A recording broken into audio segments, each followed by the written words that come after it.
Hello ಗೆಳೆಯರೇ, ನಮ್ಮ ಲಾಯಕ್ಸ್ ಪ್ರಸ್ತುತಪಡಿಸುತ್ತಿರುವ ಕನ್ನಡದಲ್ಲಿ ದೈನಂದಿನ ಸುದ್ದಿ ವಿಶ್ಲೇಷಣೆಗೆ ತಮಗೆಲ್ಲರಿಗೂ ಸ್ವಾಗತ.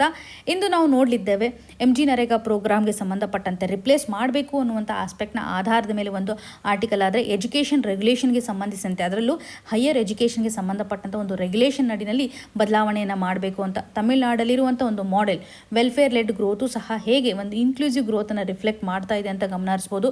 ಎಕ್ಸ್ಪೋರ್ಟ್ನ ಎಕ್ಸ್ಪಾನ್ಷನ್ ಮುಖಾಂತರ ಟ್ರೇಡ್ ಡೆಫಿಸಿಟ್ ಕಡಿಮೆ ಆಗ್ತಾ ಇರೋದನ್ನು ನಾವು ಗಮನ ಹರಿಸ್ಬೋದು. ಎಂಪ್ಲಾಯ್ಮೆಂಟ್ ರೇಟ್ನ ಆಧಾರದ ಮೇಲೂ ಸಹ ಒಂದು ಆರ್ಟಿಕಲನ್ನು ನೋಡ್ತಾ ಇದ್ದೀವಿ. ಸೊ ಇಷ್ಟು ಆರ್ಟಿಕಲನ್ನು ಇವತ್ತಿನ ಒಂದು ಚರ್ಚೆಯಲ್ಲಿ ನಾವು ಗಮನ ಹರಿಸುವಂಥದ್ದು. ಇವತ್ತಿನ ಒಂದು ಮೊದಲೇ article, with new bill demand led job scheme set to turn supply driven. ಈ ಒಂದು ಇಶ್ಯೂ ನಮಗೆ ಜನರಲಿ GS ಪೇಪರ್ 2 ನಡಿಯಲ್ಲಿ ಗೌರ್ಮೆಂಟ್ ಪಾಲಿಸೀಸ್ ಆ್ಯಂಡ್ ಇಂಟರ್ವೆನ್ಷನ್ ಹಾಗೂ GS ಪೇಪರ್ 3 ನಡಿಯಲ್ಲಿ ರೂರಲ್ ಡೆವಲಪ್ಮೆಂಟ್ಗೆ ಸಂಬಂಧಪಟ್ಟಂತೆ ಎಂಪ್ಲಾಯ್ಮೆಂಟ್ ಅಪಾರ್ಚುನಿಟಿ ಆಧಾರದ ಮೇಲೆ ಇದು ಸಹಕಾರಿಯಾಗುತ್ತೆ ಅಂತ ಗಮನ ಹರಿಸ್ಬೋದು. ನಿಮಗೆಲ್ಲ ಗೊತ್ತಿರೋ ಪ್ರಕಾರ MG ನರೇಗಾ ಪ್ರೋಗ್ರಾಮ್ಗೆ ಸಂಬಂಧಿಸಿದಂತೆ ರೀಸೆಂಟಾಗಿ ನಾವು ಒಂದು ಚರ್ಚೆಯನ್ನು ಸಹ ಮಾಡಿದ್ವಿ. ನೇಮನ್ನು ಬದಲಾವಣೆ ಮಾಡಬೇಕು ಅನ್ನುವಂಥ ಒಂದು ಪ್ರಪೋಸಲನ್ನು ಸಹ ಗಮನ ಹರಿಸಿರುವಂಥದ್ದು.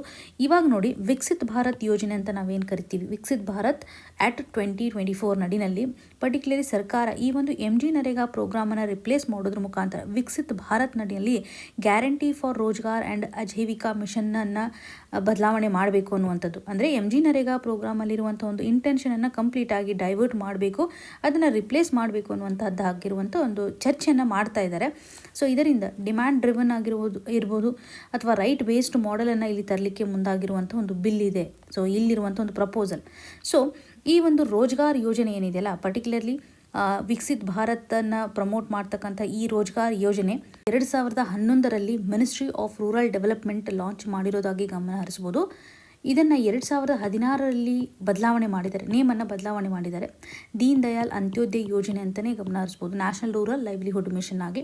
ಇದರ ಒಂದು ಆಬ್ಜೆಕ್ಟಿವ್ ರೂರಲ್ ಲೆವೆಲಲ್ಲಿರುವಂಥ ಒಂದು ಪಾವರ್ಟಿಯನ್ನು ಬದಲಾವಣೆ ಮಾಡಬೇಕು, ಹೌಸ್ ಹೋಲ್ಡ್ಗೆ ಬೇಕಾಗ್ತಕ್ಕಂಥ ಒಂದು ಎಂಪ್ಲಾಯ್ಮೆಂಟನ್ನು, ಅದರಲ್ಲೂ ಸೆಲ್ಫ್ ಎಂಪ್ಲಾಯ್ಮೆಂಟನ್ನು ಪಡೆದುಕೊಳ್ಳುವಂತಹ ಒಂದು ಸಂದರ್ಭದಲ್ಲಿ ಬೇಕಾಗಿರುವಂತಹ ಒಂದು ಕೌಶಲ್ಯತೆಯನ್ನು, ಸ್ಕಿಲ್ಲನ್ನು ಪ್ರೊವೈಡ್ ಮಾಡುವಂಥ ಸಂದರ್ಭದಲ್ಲಿ ಅಪಾರ್ಚುನಿಟಿಯನ್ನು ಒದಗಿಸಬೇಕು ಅಂತ ಈ ಯೋಜನೆಯನ್ನು ಜಾರಿಗೆ ತಂದಿರುವಂಥದ್ದಾಗಿ, ಇದರಲ್ಲಿ ಕೆಲವೊಂದಿಷ್ಟು ಸೆಲ್ಫ್ ಹೆಲ್ಪ್ ಗ್ರೂಪ್ಗೆ ಸಂಬಂಧಪಟ್ಟಂತೆ ಆಗಿರ್ಬೋದು, ಕೆಪಾಸಿಟಿ ಬಿಲ್ಡಿಂಗ್ ಮಾಡೋದರಲ್ಲಿ ರೂರಲ್ ಏರಿಯಾಗೆ ಏನು ಅವಶ್ಯಕತೆ, ಅದರ ಆಧಾರದ ಮೇಲೆ ಈ ಒಂದು ಯೋಜನೆಯನ್ನು ತರುವಂಥದ್ದಾಗಿರ್ಬೋದು.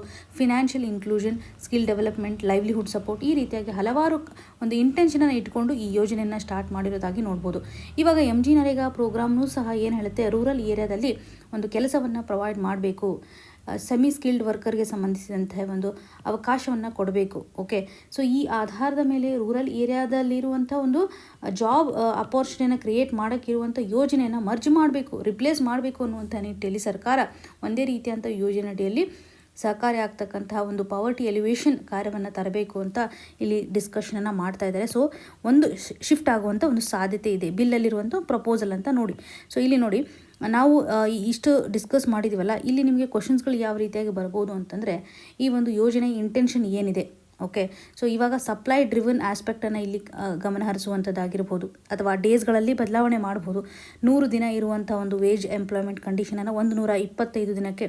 ಸೊ ಇವಾಗ ಏನೇನು ಒಂದು ಬಜೆಟ್ಗೆ ಸಂಬಂಧಪಟ್ಟಂಥ ಗ್ಯಾಪ್ ಇದೆ, ಅಥವಾ ಸೀಸ್ನಲ್ ಲೆವೆಲಲ್ಲಿ ಏನು ಇಶ್ಯೂಸ್ಗಳಿದ್ದಾವೆ, ಇವುಗಳನ್ನೆಲ್ಲವನ್ನು ಅಡ್ರೆಸ್ ಮಾಡ್ಲಿಕ್ಕಂತಲೇ ಈಗ ಬದಲಾವಣೆಯನ್ನು ಮಾಡ್ತಾ ಇದ್ದಾರೆ ಅಂತ. ಸೊ ಈ ಮೊದಲು ಫಂಡ್ ಶೇರಿಂಗ್ ಏನಿತ್ತು ಅಂತ ಇಲ್ಲಿ ನೀವು ಅಬ್ಸರ್ವ್ ಮಾಡಿದ್ದೇ ಆದರೆ MG ನರೇಗಾ ಪ್ರೋಗ್ರಾಮ್ಗೆ ಸಂಬಂಧಪಟ್ಟಂತೆ, ಹಾಗೂ ಇವಾಗ ಪ್ರಸ್ತುತವಾಗಿ ಈ ಒಂದು ರೋಜ್ಗಾರ್ ಅಜೀವಿಕಾ ಮಿಷನ್ಗೆ ಸಂಬಂಧಿಸಿದಂತೆ ಯಾವ ರೀತಿ ಅಂತ central government, state government sharing ಇದೆ ಅಂತ ಇಲ್ಲಿ ನೋಡ್ಬೋದು. ನಾರ್ತ್ ಈಸ್ಟರ್ನಲ್ಲಿ ಸ್ವಲ್ಪ ಬದಲಾವಣೆ ಇರುತ್ತೆ, ಡೆಫಿನೆಟ್ಲಿ 90:10 ರೇಷೋ ನಡಿಯಲ್ಲಿ ನಾವಿಲ್ಲಿ ಗಮನ ಹರಿಸ್ಬೋದು. ಸೊ ಈ ರೀತಿಯಾಗಿ ಯೋಜನೆಯಲ್ಲಿ ಬದಲಾವಣೆ ಮಾಡಲಿಕ್ಕೆ ಮುಂದಾಗ್ತಾ ಇದ್ದಾರೆ. ಇದರೊಂದು ಆಬ್ಜೆಕ್ಟಿವ್ ಏನಿದೆ ಅಂತ ನಾವಿಲ್ಲಿ ಅರ್ಥ ಮಾಡ್ಕೋಬೇಕು. ಬದಲಾವಣೆ ಮಾಡ್ತಾ ಇರೋದ್ರಿಂದ ಇಟ್ಸ್ ಅ ಕೈಂಡ್ ಆಫ್ ಎಲ್ಲ ಒಂದು ಯೋಜನೆಯನ್ನು ಇಂಟಿಗ್ರೇಟ್ ಮಾಡಲಿಕ್ಕೆ ಟ್ರೈ ಮಾಡ್ತಾ ಇದ್ದಾರೆ. ಎರಡೂ ಯೋಜನೆ ಇಂಟೆನ್ಷನ್ ಸೇಮ್ ಇದೆ ಅಲ್ವಾ. ಸೊ ಒಂದೇ ರೀತಿಯಾಗಿ ಇವಾಗ ಏನಿದೆ, ಡಿಮ್ಯಾಂಡ್ ಡ್ರಿವನ್ ಸ್ಟ್ರಕ್ಚರನ್ನು ನಾವು ಪ್ರೊವೈಡ್ ಮಾಡುವಂಥ ಹಂತದಲ್ಲಿ MG ನರೇಗಾವನ್ನು ನೋಡ್ತಾ ಇದ್ವಿ. ಬಿಕಾಸ್ ಒಂದು ರೂರಲ್ ಏರಿಯಾದಲ್ಲೂ ಸಹ ಡೆವಲಪ್ಮೆಂಟಲ್ ಆಸ್ಪೆಕ್ಟೂ ಸಹ ಪ್ಯಾರಲಿ ಆಗಬೇಕು, ಅಲ್ಲಿ ಒಂದು ಡಿಮ್ಯಾಂಡ್ ಇರುವಂಥ ಸಂದರ್ಭದಲ್ಲಿ ನಾವು ಅವ್ರಿಗೆ ಜಾಬನ್ನು ಸಹ ಪ್ರೊವೈಡ್ ಮಾಡಬೇಕು ಅನ್ನುವಂಥದ್ದನ್ನು. ಸೊ ಇವಾಗ ಸಾಕಷ್ಟು ಫೈನಾನ್ಷಿಯಲ್ ಬರ್ಡನ್ ಇದೆ, ಸಾಕಷ್ಟು ಸ್ಟೇಟ್ಸ್ಗಳಲ್ಲಿ ಯಾವುದೇ ರೀತಿಯಾಗಿ ಕೆಲಸ ಮಾಡಿದ್ರೂ ಸಹ ಅವ್ರಿಗೆ ಒಂದು ದುಡ್ಡನ್ನು ಕೊಡಲಿಕ್ಕೆ ಆಗದೇ ಇರುವಂಥ ಸ್ಥಿತಿಗತಿಗಳಿದ್ದಾವೆ. ಹಾಗಾಗಿ ಸರ್ಕಾರ ಈ ಒಂದು ಸ್ಕೀಮನ್ನು ರಿಪ್ಲೇಸ್ ಮಾಡಬೇಕು ಅಂತ ಮುಂದಾಗಿದೆ. ಬೇಸಿಕಲಿ ಈ ಒಂದು MG ನರೇಗಾ ರೈಟ್ ಟು ವರ್ಕನ್ನು ಸಪೋರ್ಟ್ ಮಾಡ್ತಾ ಇರುವಂಥದ್ದಾಗಿರ್ಬೋದು. ಇವಾಗ ಇಯರ್ ಟು ಇಯರ್ ಆಧಾರದ ಮೇಲೆ ಹೇಗೆ ಒಂದು ಅಲೋಕೇಶನ್ಸನ್ನು ಮಾಡಬೇಕು, ಅಗ್ರಿಕಲ್ಚರ್ ಸೀಸನಲ್ಲಿ ಯಾವ ರೀತಿಯಂಥ ಇಶ್ಯೂಸ್ಗಳನ್ನು ಅಡ್ರೆಸ್ ಮಾಡಬೇಕು, ಇವುಗಳನ್ನೆಲ್ಲನೂ ಸಹ ಅಡ್ರೆಸ್ ಮಾಡ್ತಾ ಬಂದಿರೋದಾಗಿ, ಬಟ್ ಫ್ಲೆಕ್ಸಿಬಲ್ ಬಜೆಟ್ ಇಲ್ಲದೆ ಇರುವಂಥ ಒಂದು ಸ್ಥಿತಿಗತಿಗಳನ್ನು ನೋಡ್ತಾ ಇದ್ದೀವಿ. ಫೈನಾನ್ಷಿಯಲಿ ಇವಾಗ ಒಂದು ರೀಸ್ಟ್ರಕ್ಚರಿಂಗನ್ನು ಮಾಡಬೇಕು, ಹೊಸದಾಗಿ ಇಂಟ್ರೊಡ್ಯೂಸ್ ಮಾಡಿರುವಂಥ ಬಿಲ್ಲಲ್ಲಿ ಏನೇನು ಚೇಂಜಸ್ ಮಾಡಲಿಕ್ಕೆ ಸಾಧ್ಯತೆ ಇದೆ. ಹಾಗೂ ಸ್ಟೇಟ್ ವೈಸು ಸಹ ಕೆಲವೊಂದಿಷ್ಟು ಅಲೋಕೇಶನ್ಸನ್ನು ಮಾಡಬೇಕಾಗುತ್ತೆ. ರೂರಲ್ ಏರಿಯಾಗೆ ಸಂಬಂಧಪಟ್ಟಂತೆಯೂ ಸಹ ಇಶ್ಯೂಸ್ಗಳನ್ನು ಅಡ್ರೆಸ್ ಮಾಡಬೇಕಾಗುತ್ತೆ. ಬಜೆಟ್ ರಿಲೇಟೆಡ್ ಇರುವಂತೆಯೂ ಒಂದು ಸೀಲಿಂಗನ್ನು ಮಾಡಬೇಕು ಅನ್ನುವಂಥ ಆಸ್ಪೆಕ್ಟ್ ಆಗಿರ್ಬೋದು. ಟೆಕ್ನಾಲಜಿ ವೈಸು ಸಹ ನಾವು ಕೆಲವೊಂದಿಷ್ಟು ಹರ್ಡಲ್ಸ್ಗಳನ್ನು ಕಾಣ್ತಾ ಇದ್ವಿ. So Aadhaar based payments aspect ಆಗಿರ್ಬೋದು, ಮೊಬೈಲ್ ಆ್ಯಪ್ ಅಟೆಂಡೆನ್ಸ್ನ ಆಧಾರದ ಮೇಲೆ ಜಿಯೋ ಟ್ಯಾಗಿಂಗ್, ಈ ರೀತಿಯಾದಂಥ ಇನಿಷಿಯೇಟಿವ್ಸ್ಗಳು ಸಹ ಇಲ್ಲಿ ಬರ್ಡನನ್ನು ಕ್ರಿಯೇಟ್ ಮಾಡಿರೋದಾಗಿ ಸೊ ಸರ್ಕಾರ ಒಂದು ಜಸ್ಟಿಫಿಕೇಷನ್ಸನ್ನು ಕೊಡಬೇಕು ಅನ್ನುವಂಥ ನಿಟ್ಟಿನಲ್ಲೂ ಸಹ ಅಪೋಸಿಷನ್ ಪಾರ್ಟೀಸ್ಗಳು ಕ್ವಶನ್ಸನ್ನು ರೇಸ್ ಮಾಡಿದೆ. ಇವಾಗ ಸೋಷೋ ಎಕನಾಮಿಕ್ ಟ್ರಾನ್ಸ್ಫಾರ್ಮೇಷನ್ ಆಧಾರದ ಮೇಲೆ MG ನರೇಗಾ ಪ್ರೋಗ್ರಾಮನ್ನು ಎಷ್ಟು ಮಟ್ಟಿಗೆ ರಿಪ್ಲೇಸ್ ಮಾಡೋದು ಸರಿ ಅನ್ನುವಂಥ ಕ್ವಶನ್ಸ್ಗಳು ಕ್ರಿಯೇಟ್ ಆಗಿದೆ. ಈ ಒಂದು ಹಂತದಲ್ಲಿ ಹೊಸದಾಗಿ ಇಂಟ್ರೊಡ್ಯೂಸ್ ಮಾಡ್ತಾ ಇರುವಂಥ ಬಿಲ್ಗೆ ಸಂಬಂಧಪಟ್ಟಂಥ ಒಂದು ವಿಷಯ ನಮಗೆ ಇಂಪಾರ್ಟೆಂಟ್ ಎಕ್ಸಾಮಿನೇಷನ್ ಪರ್ಸ್ಪೆಕ್ಟಿವಲ್ಲಿ. ಅದರಲ್ಲೂ GS ಪೇಪರ್ 2 ಹಾಗೂ 3ನಲ್ಲಿ ಬಹುಮುಖ್ಯವಾಗಿ ನಾವು ಇದನ್ನು ಕನೆಕ್ಟ್ ಮಾಡ್ಬೋದು. ಇದೊಂದು ಅಪ್ಡೇಷನ್ ಆಗಿ ನಾವಿಲ್ಲಿ ಕನ್ಸಿಡರ್ ಮಾಡಬೇಕಾಗುತ್ತೆ. ಇನ್ನು ಮುಂದಿನದಾಗಿ central government to send new higher education bill to JPC. ಈ ಒಂದು ಇಶ್ಯೂ ನಮಗೆ GS ಪೇಪರ್ 2 ನಡಿನಲ್ಲಿ ಎಜುಕೇಷನ್ಗೆ ಸಂಬಂಧಪಟ್ಟಂಥ ಇಂಪಾರ್ಟೆಂಟ್ ಆಸ್ಪೆಕ್ಟಲ್ಲಿ ನಾವು ನೋಡ್ಬೋದು. ಹೈಯರ್ ಎಜುಕೇಷನ್ ರಿಲೇಟೆಡ್ ಇರುವಂತೆ ಕೆಲವೊಂದಿಷ್ಟು ರೀಫಾರ್ಮ್ಸನ್ನು ತರಬೇಕು ಅಂತ ಇವಾಗ ಜಾಯಿಂಟ್ ಪಾರ್ಲಿಮೆಂಟರಿ ಕಮಿಟಿ ಒಂದು ಎಕ್ಸ್ಪ್ಲನೇಷನನ್ನು ಕೊಡ್ತಾ ಇದೆ. ಸೊ ಪರ್ಟಿಕ್ಯುಲರ್ಲಿ ಈ ಒಂದು ಬಿಲ್ ವಿಕಸಿತ್ ಭಾರತ್ ಶಿಕ್ಷಾ ಅಧಿಷ್ಠಾನ ಅನ್ನುವಂಥ ಒಂದು ಬಿಲ್ಲನ್ನು ನಾವಿಲ್ಲಿ ಕಾಣ್ಬೋದು. 2025ರಲ್ಲಿ ಇಂಟ್ರೊಡ್ಯೂಸ್ ಮಾಡ್ತಾ ಇರುವಂಥ ಈ ಒಂದು ಬಿಲ್ ಹೈಯರ್ ಎಜುಕೇಷನ್ ರೆಗ್ಯುಲೇಷನ್ಗೆ ಸಂಬಂಧಿಸಿದಂತೆ ಇವಾಗ ಆಲ್ರೆಡಿ ನಾವು ತಿಳ್ಕೊಂಡಿರೋ ಪ್ರಕಾರ university grant commission generally higher ಎಜುಕೇಷನ್ಗೆ ಸಂಬಂಧಪಟ್ಟಂತೆ ಒಂದು ರೆಸ್ಪಾನ್ಸಿಬಿಲಿಟಿಯನ್ನು ಹೊಂದಿರುವಂಥದ್ದಾಗಿ ಇವಾಗ ಒಂದು ಪ್ರಪೋಸಲನ್ನು ನೋಡಬೇಕಾಗಿದೆ. ಜಾಯಿಂಟ್ ಪಾರ್ಲಿಮೆಂಟರಿ ಕಮಿಟಿ ಒಂದು ಪ್ರಪೋಸಲನ್ನು ಇಲ್ಲಿ ಹೇಳ್ತಾ ಇದೆ. ಅದರಲ್ಲೂ ಒಂದು ರೆಗ್ಯುಲೇಟರಿ ಸ್ಟ್ರಕ್ಚರಲ್ಲಿ ನಾವು ಬದಲಾವಣೆ ಮಾಡಬೇಕು ಅಂತ ಒಂದು ಹೈಯರ್ ಎಜುಕೇಷನ್ ಕಮಿಷನನ್ನೇ ಇಲ್ಲಿ ಸೆಟಪ್ ಮಾಡಬೇಕು. ಈ ಒಂದು ಕಮಿಷನ್ ಏನಿದೆಯಲ್ಲ ಕಂಪ್ಲೀಟಾಗಿ ಒಂದು 3 ಕೌನ್ಸಿಲ್ಸ್ಗಳನ್ನು ಹೊಂದಿರುವಂಥದ್ದಾಗಿ ಒಂದು ರೆಗ್ಯುಲೇಷನ್ಗೆ ಸಂಬಂಧಪಟ್ಟಂತೆ ಆಗಿರ್ಬೋದು, ಅಕ್ರಿಡೇಷನ್ಗೆ ಸಂಬಂಧಪಟ್ಟಂತೆ ಆಗಿರ್ಬೋದು, ಸ್ಟ್ಯಾಂಡರ್ಡ್ ಕಂಡೀಷನ್ಸನ್ನು ಎನ್ಶೋರ್ ಮಾಡಲಿಕ್ಕೂ ಸಹ ಒಂದು ಕೌನ್ಸಿಲನ್ನು ನೋಡ್ಬೋದು. 3 ರೀತಿಯಾದಂಥ ಕೌನ್ಸಿಲನ್ನು ಹೊಂದಬೇಕು. ಸೊ ಹೋಲಿಸ್ಟಿಕ್ ಆಗಿರುವಂಥ ಗ್ರೋತನ್ನು ನಾವಿಲ್ಲಿ ಕಾಣಬೇಕಾಗಿದೆ. ಶಿಕ್ಷಣ ಅಂತ ಬಂದಾಗ ಒಂದು ಕೋಆರ್ಡಿನೇಷನನ್ನು ನಾವು ನೋಡಬೇಕಾಗತ್ತೆ. ಹಾಗಾಗಿ ನಾವು ಹೋಲಿಸ್ಟಿಕ್ ಗ್ರೋತನ್ನು ಕಾಣಲಿಕ್ಕೆ ಹೈಯರ್ ಲೆವೆಲಲ್ಲಿ ಒಂದು ಕಮಿಷನ್ಸನ್ನು ಸೆಟಪ್ ಮಾಡಬೇಕು ಅಂತ ಇಲ್ಲಿ ಕೆಲವೊಂದಿಷ್ಟು ಸ್ಟ್ರಕ್ಚರಲ್ ಚೇಂಜಸನ್ನು ನಾವು ಡೆಫಿನೆಟ್ಲಿ ತರಬೇಕಾಗುತ್ತೆ. ಬಿಕಾಸ್ ಹೈಯರ್ ಎಜುಕೇಷನ್ ನಡಿನಲ್ಲಿ ಒಂದು ಅಟಾನಮಿಯನ್ನು ತರ ತುಂಬ ಇಂಪಾರ್ಟೆಂಟ್ ಆಗುತ್ತೆ. ಹಾಗೂ ಅಟಾನಮಿ ಇರಬೇಕು ಅಂತಂದರೆ ಡೆಫಿನೆಟ್ಲಿ ಫೈನಾನ್ಸ್ನ ಒಂದು ಡಿಪೆಂಡೆನ್ಸಿ ಇರದೇ ಇರುವಂಥ ಸ್ಥಿತಿಗತಿಗಳಿರಬೇಕು. ಸೊ ಫಂಡಿಂಗ್ ಪ್ಯಾಟರ್ನ್ ಅಂತ ಬಂದಾಗ ತಮ್ಮದೇ ಆದಂಥ ಒಂದು ಅಟಾನಮಿಯನ್ನು ಹೊಂದಬೇಕು. ಹಾಗಾಗಿ ಅವರು ಸರಿಯಾದಂಥ ಒಂದು ರೆಗ್ಯುಲೇಷನನ್ನು ಮಾಡಲಿಕ್ಕೆ ಸಾಧ್ಯತೆ ಇದೆ ಹಾಗೂ ಹೆಚ್ಚು ಬದಲಾವಣೆಯನ್ನು ಮಾಡಲಿಕ್ಕೆ ಸಾಧ್ಯತೆ ಇದೆ. ಸೊ ಸ್ಟ್ರಕ್ಚರಲ್ ಚೇಂಜಸ್ ಅಂತ ಬಂದಾಗ ಮೇಜರ್ಲಿ ಫಂಡಿಂಗ್ನ ಆಧಾರದ ಮೇಲೆ UGCಗೆ ನಾವು ಯಾವ ರೀತಿ ಅಂತ ಒಂದು ಗ್ರ್ಯಾಂಟನ್ನು ಮಾಡ್ತಾ ಇದ್ವಿ. ಸೊ ಜನರಲಿ ಆ ಒಂದು ಗ್ರ್ಯಾಂಟಿಂಗ್ ಪ್ಯಾಟರ್ನ್ ಏನಿರುತ್ತಲ್ಲ ರೆಡ್ಯೂಸ್ ಮಾಡೋದ್ರ ಮುಖಾಂತರ ಇವಾಗ ಮಿನಿಸ್ಟ್ರಿ ಆಫ್ ಎಜುಕೇಷನ್ ಸರಿಯಾಗಿ ಒಂದು ಮೆಕ್ಯಾನಿಸಮನ್ನು ಇಲ್ಲಿ ತರಬೇಕು. ಅದು ಕಂಪ್ಲೀಟಾಗಿ ಯಾವ ರೀತಿ ಅಂತ ಒಂದು ಫಂಕ್ಷನಿಂಗ್ ಆಗ್ತಾ ಇದೆ ಇವುಗಳನ್ನೆಲ್ಲವನ್ನು ಹ್ಯಾಂಡಲ್ ಮಾಡಲಿಕ್ಕೆ ಮಿನಿಸ್ಟ್ರಿ ಆಫ್ ಎಜುಕೇಷನ್ ಒಂದು ಇಂಪಾರ್ಟೆನ್ಸ್, ಫಂಡಿಂಗನ್ನು ಹ್ಯಾಂಡಲ್ ಮಾಡುವಂಥ ಒಂದು ಮೆಕ್ಯಾನಿಸಮನ್ನು ಇಲ್ಲಿ ಕನೆಕ್ಟ್ ಮಾಡ್ತಾ ಇದ್ದಾರೆ. ಮಿನಿಸ್ಟ್ರಿ ಆಫ್ ಎಜುಕೇಷನ್ ಕನೆಕ್ಟ್ ಆಗುತ್ತೆ ಅನ್ನೋದನ್ನೇ ನಾವಿಲ್ಲಿ ಗಮನಿಸ್ಬೋದು. ಸೊ ಹೈಯರ್ ಲೆವೆಲಲ್ಲಿರುವಂಥ ಈ ಒಂದು ಎಜುಕೇಷನ್ ರಿಲೇಟೆಡ್ ಇರುವಂತೆ ಕಮಿಷನ್ಸನ್ನು ತರ್ತಾ ಇದ್ದೀವಿ ಅಂತ. ಸೊ ಇವಾಗ ಸರ್ಕಾರನೂ ಸಹ ಕೆಲವೊಂದಿಷ್ಟು ಸ್ಟ್ರೀಮ್ ಲೈನ್ ಕಂಡೀಷನ್ಸನ್ನು ಹೇಗೆ ಮಾಡಬೇಕು, ಮಲ್ಟಿಪಲ್ ರೆಗ್ಯುಲೇಷನ್ಸನ್ನು ಇಲ್ಲಿ ತರುವಂಥ ನಿಟ್ಟಿನಲ್ಲಿ ರೆಗ್ಯುಲೇಷನನ್ನು ಮಾಡುವಾಗ ನಾವು ಮಲ್ಟಿಪಲ್ ಎಂಟಿಟೀಸ್ಗಳು ರೆಗ್ಯುಲೇಷನ್ ಮಾಡ್ತಾ ಬಂದರೆ ಡೆಫಿನೆಟ್ಲಿ ನಾವು ಅದನ್ನು ಸ್ಟ್ರೀಮ್ ಲೈನ್ ಮಾಡಲಿಕ್ಕೆ ಆಗೋದಿಲ್ಲ. ಸೊ ಹಾಗಾಗಿ ಒಂದು ಸ್ಟ್ರೀಮ್ ಲೈನ್ ಮಾಡ್ತಾ ಇದ್ದರೆ ಮಲ್ಟಿಪಲ್ ರೆಗ್ಯುಲೇಟರ್ಸ್ಗಳು ಹೇಗೆ ಕೋಆರ್ಡಿನೇಷನನ್ನು ಮಾಡಬೇಕು ಅಂತ. ಸೊ ಫ್ರ್ಯಾಗ್ಮೆಂಟೇಷನ್ಸ್ ಇಲ್ಲಿ ಬೇಡ. ಒಂದು ರೆಗ್ಯುಲೇಷನ್ಸನ್ನು ಮಾಡುವಂಥ ಸಂದರ್ಭದಲ್ಲಿ ಓವರ್ಲ್ಯಾಪ್ ಆಗೋದನ್ನು ರೆಡ್ಯೂಸ್ ಮಾಡೋದ್ರ ಮುಖಾಂತರ ಒಂದು ಸ್ಟ್ರೀಮ್ ಲೈನಿಂಗ್ ಕಂಡೀಷನ್ಸನ್ನು ತರಬೇಕು. ಸೊ ಈಸಿಯಾಗಿ ರೆಗ್ಯುಲೇಷನ್ಸ್ ಆಗುವಂತೆ ಇದರಿಂದ ವಿಕಸಿತ್ ಭಾರತ್ ವಿಷನ್ಗೂ ಸಹ ಇದು ಅಲೈನ್ ಆಗಬೇಕು.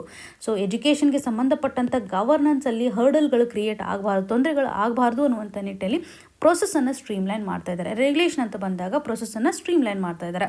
ಸೊ ಇಲ್ಲಿ ಕೆಲವೊಂದಿಷ್ಟು ಆಬ್ಜೆಕ್ಟಿವ್ಸ್ಗಳು ಅಥವಾ ಉದ್ದೇಶಗಳನ್ನು ನಾವು ಕಾಣ್ಬೋದು. ಪರ್ಟಿಕ್ಯುಲರ್ಲಿ ಇವಾಗ ಎಕ್ಸಿಕ್ಯೂಟಿವ್ ಆಗಿರ್ಬೋದು ಅಥವಾ ಎಕ್ಸೆಸಿವ್ ಸೆಂಟ್ರಲೈಸೇಷನ್ ಆಗಬಾರ್ದು. ನಾವಿಲ್ಲಿ ನೋಡ್ತಾ ಇದ್ದೀವಿ ಮಿನಿಸ್ಟ್ರಿ ಆಫ್ ಎಜುಕೇಷನ್ ಒಂದು ಅಲೈನ್ಮೆಂಟ್ ಅಂತ ಕಾಣ್ತಾ ಇದ್ದೀವಿ. ಫಂಡಿಂಗ್ ಅಂತ ಬಂದಾಗ ಮೆಕ್ಯಾನಿಸಮನ್ನು ನಾವಿಲ್ಲಿ ಕನೆಕ್ಟ್ ಮಾಡ್ತಾ ಇದ್ದೀವಿ.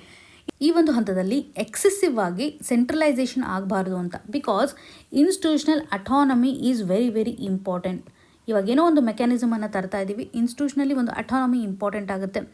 When it comes to the power ಆಗಿರ್ಬೋದು, ಪೆನಾಲ್ಟೀಸ್ ಆಸ್ಪೆಕ್ಟ್ ಆಗಿರ್ಬೋದು, ಏನೇ ಒಂದು ಎಜುಕೇಷನ್ ಸಿಸ್ಟಮ್ ನಡಿನಲ್ಲಿಯೂ ಸಹ ಒಂದು ಗವರ್ನೆನ್ಸ್ ಆಗಬೇಕು ಅಂತಂದರೆ ನಮ್ಮ ಫೆಡ್ರಲ್ ಪ್ರಿನ್ಸಿಪಲ್ಸು ಸಹ ಇಲ್ಲಿ ವೈಲೇಷನ್ ಆಗಬಾರ್ದು. ಬಿಕಾಸ್ ಕೆಲವೊಂದಿಷ್ಟು ಸ್ಟೇಟ್ಸ್ ನಡಿನಲ್ಲಿ ಎಜುಕೇಷನ್ ಅಂತ ಬಂದಾಗ ಸಾಕಷ್ಟು ಅಡ್ವಾನ್ಸ್ಮೆಂಟನ್ನು ತೋರಿಸ್ತಾರೆ. ತಮಿಳ್ನಾಡು ಅಂತಲೇ ತೆಗೆದುಕೊಳ್ಬೋದು, ಕೇರಳವನ್ನೇ ನಾವು ತೆಗೆದುಕೊಳ್ಬೋದು. ಎಜುಕೇಷನ್ ಲೆವೆಲಲ್ಲಿ ತಮ್ಮದೇ ಆದಂಥ ಒಂದು ಮಾಡೆಲ್ಸ್ಗಳು ಇರುತ್ತೆ. ಸೊ ಹಾಗಾಗಿ ಟೂ ಮಚ್ ಸೆಂಟ್ರಲೈಸೇಷನ್ ಆಗೋದ್ರಿಂದನೂ ಸಹ ಇಲ್ಲಿ ಫೆಡ್ರಲ್ ಇಶ್ಯೂಸು ಕ್ರಿಯೇಟ್ ಆಗುವಂಥ ಸಾಧ್ಯತೆ ಇರುತ್ತೆ. ಸೊ ಇವುಗಳನ್ನೆಲ್ಲವನ್ನು ನಾವು ನಿಗಾ ವಹಿಸಲೇಬೇಕಾಗುತ್ತೆ. ಸೊ ಈ ಒಂದು ಹಂತದಲ್ಲಿ ಇನ್ನೊಂದು ಆಸ್ಪೆಕ್ಟನ್ನು ನೋಡುವಂಥದ್ದಾದರೆ, ಇವಾಗ ಹಿಂದಿ ಲ್ಯಾಂಗ್ವೇಜನ್ನು ಇಂಪ್ಲಿಮೆಂಟ್ ಮಾಡಬೇಕೋ ಬೇಡವೋ ಅನ್ನುವಂತಹ ನಿಟ್ಟಿನಲ್ಲಿ ಸೌತ್ ಸ್ಟೇಟ್ಸ್ಗಳ ಒಂದು ಫೈಟ್, ಅದರಲ್ಲೂ ಕರ್ನಾಟಕನೂ ಸಹ ಇನ್ಕ್ಲೂಡ್ ಆಗಿದೆ. ಕರ್ನಾಟಕನೂ ಸಹ ಇವತ್ತು ಹೇಳ್ತಾ ಇದೆ ಹಿಂದಿಯನ್ನು ನಾವು ಲ್ಯಾಂಗ್ವೇಜ್ ನಡಿನಲ್ಲಿ ಯೂಸ್ ಮಾಡ್ಕೊಳೋದಿಲ್ಲ. ನ್ಯಾಷನಲ್ ಎಜುಕೇಷನ್ ಪಾಲಿಸಿ ನಡಿನಲ್ಲಿ ಇರುವಂಥ ಒಂದು ಲ್ಯಾಂಗ್ವೇಜ್ ಸಿಸ್ಟಮನ್ನು ನಾವು ಅಡಾಪ್ಟ್ ಮಾಡ್ಕೊಳ್ಳುವಂತಹ ಸಂದರ್ಭದಲ್ಲಿ ಹಿಂದೇಟು ಹಾಕ್ತಾ ಇರೋದನ್ನು ನಾವು ನೋಡ್ತಾ ಇದ್ದೀವಿ. ಸೊ ಈ ಒಂದು ಇಶ್ಯೂವನ್ನು ನಾವು ಕನೆಕ್ಟ್ ಮಾಡುವಂಥದ್ದಾದರೆ ಫೆಡ್ರಲಿಸಮ್ ಇಶ್ಯೂವನ್ನು ಸಹ ಇಲ್ಲಿ ರೀಕನೆಕ್ಟ್ ಮಾಡಬಹುದು. ಸೊ ಬ್ಯೂರೋಕ್ರಾಟಿಕ್ ಆಗಿರ್ಬೋದು, ಪೊಲಿಟಿಕಲ್ ಇನ್ಫ್ಲೂಯೆನ್ಸ್ ಆಗದೆ ನಾವು ಫಂಡಿಂಗ್ ಇಶ್ಯೂವನ್ನು ಅಡ್ರೆಸ್ ಮಾಡಬೇಕಾಗುತ್ತೆ. ಸೊ ಕೆಲವೊಂದಿಷ್ಟು ಕನ್ಸರ್ನ್ಸ್ಗಳು ಡೆಫಿನೆಟ್ಲಿ ಇದ್ದೇ ಇರುತ್ತೆ. ಸೊ ಒಟ್ಟಾರೆಯಾಗಿ ನಾವಿಲ್ಲಿ ಅರ್ಥ ಮಾಡ್ಕೋಬೇಕಾಗಿರೋದು, ಹೈಯರ್ ಎಜುಕೇಷನ್ಗೆ ಸಂಬಂಧಪಟ್ಟಂತೆ UGCಯನ್ನು ರಿಪ್ಲೇಸ್ ಮಾಡೋದ್ರ ಮುಖಾಂತರ ಒಂದು ಹೈಯರ್ ಬಾಡಿಯನ್ನು ತರಬೇಕು ಅಂತ ಒಂದು ಪ್ರಪೋಸಲನ್ನು ನಾವಿಲ್ಲಿ ಕಾಣ್ತಾ ಇದ್ದೀವಿ. ಇವಾಗ ಜಾಯಿಂಟ್ ಪಾರ್ಲಿಮೆಂಟರಿ ಕಮಿಟಿಗೂ ಸಹ ರೆಫರ್ ಮಾಡಿರುವಂಥ ಸಂದರ್ಭದಲ್ಲಿ ಪಬ್ಲಿಕ್ ಫಂಡಿಂಗ್, ಅಟಾನಮಿ, ಫೆಡ್ರಲಿಸಮ್ ಈ ರೀತಿಯಂಥ ಒಂದು ಕನ್ಸರ್ನ್ಸ್ಗಳು ಕ್ರಿಯೇಟ್ ಆಗಿದೆ ಅನ್ನುವಂಥ ಆಸ್ಪೆಕ್ಟನ್ನು ನಾವಿಲ್ಲಿ ಕವರ್ ಮಾಡ್ಬೋದು. ಇನ್ನು ಮುಂದಿನ ಹಂತದಲ್ಲಿ trade deficit falls to $6.6 billion in November due to the merchandise export growth.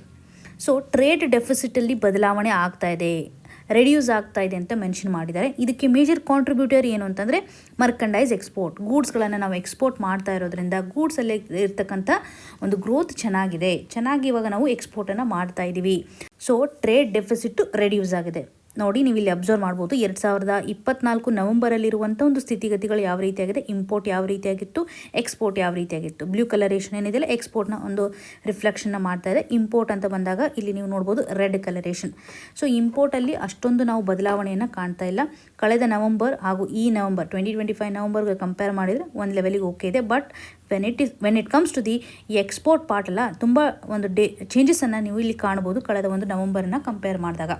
Trade deficit ಇವಾಗ ಜಾಸ್ತಿ ಇತ್ತಂದರೆ ಏನಾಗ್ಬೋದು, ಯಾವ ರೀತಿಯಂಥ ಇಂಪ್ಯಾಕ್ಟನ್ನು ಇದು ಕ್ರಿಯೇಟ್ ಮಾಡ್ಬೋದು ಅಂತ. ಸೊ ಎಕ್ಸಾಮಿನೇಷನ್ ನಿಮ್ಗೆ ಅದೇ ರೀತಿಯಂಥ ಪಾಯಿಂಟ್ಸ್ಗಳನ್ನೇ ಕೇಳ್ತಾರೆ. ಇವಾಗ ಒಂದು ವೇಳೆ ಟ್ರೇಡ್ ಆಸ್ಪೆಕ್ಟ್ ಅಂತ ಬಂದಾಗ ಟ್ರೇಡ್ ಡೆಫಿಸಿಟ್ಟು ಇವಾಗ ಜಾಸ್ತಿ ಆಗ್ತಾ ಇದೆ ಅಂದರೆ ಎಕ್ಸ್ಪೋರ್ಟು ನಾವು ಜಾಸ್ತಿ ಮಾಡ್ತಾ ಇದ್ದೀವಿ ಅನ್ನುವಂಥ ಒಂದು ಕಂಟೆಕ್ಸ್ಟನ್ನು ಈ ಒಂದು ಆರ್ಟಿಕಲಲ್ಲಿ ಗಮನಿಸ್ಬೋದು. ಸೊ ಎಕ್ಸ್ಪೋರ್ಟ್ ಒಂದು ವೇಳೆ ಜಾಸ್ತಿ ಇದೆ ಹಾಗೂ ಇಂಪೋರ್ಟ್ ಒಂದು ವೇಳೆ ಕಡಿಮೆ ಇದೆ ಅಂತಂದರೆ ಈ ಒಂದು ಸಂದರ್ಭದಲ್ಲಿ ನಮ್ಮ ಟ್ರೇಡ್ ಡೆಫಿಸಿಟು ಕಡಿಮೆ ಆಗ್ತಾ ಬರ್ತಾ ಇದೆ ಅಂತ ಅರ್ಥ. ಜನರಲಿ ನಾವು ಟ್ರೇಡ್ ಸರ್ಪ್ಲಸ್ ಕಡೆ ಮೂವ್ ಆಗ್ತಾ ಇದ್ದೀವಿ ಅಂತ ಹೇಳ್ಬೋದು. ಎಕ್ಸಾಕ್ಟ್ಲಿ ನಾವು ಟ್ರೇಡ್ ಸರ್ಪ್ಲಸ್ನಲ್ಲಿ ಇಲ್ಲ, ಬಟ್ ಟ್ರೇಡ್ ಡೆಫಿಸಿಟಿಂದ ಸ್ವಲ್ಪ ಮೂವ್ ಆಗ್ತಾ ಇದ್ದೀವಿ ಅಂತ ಆಸ್ಪೆಕ್ಟ್ ಅಷ್ಟೇ.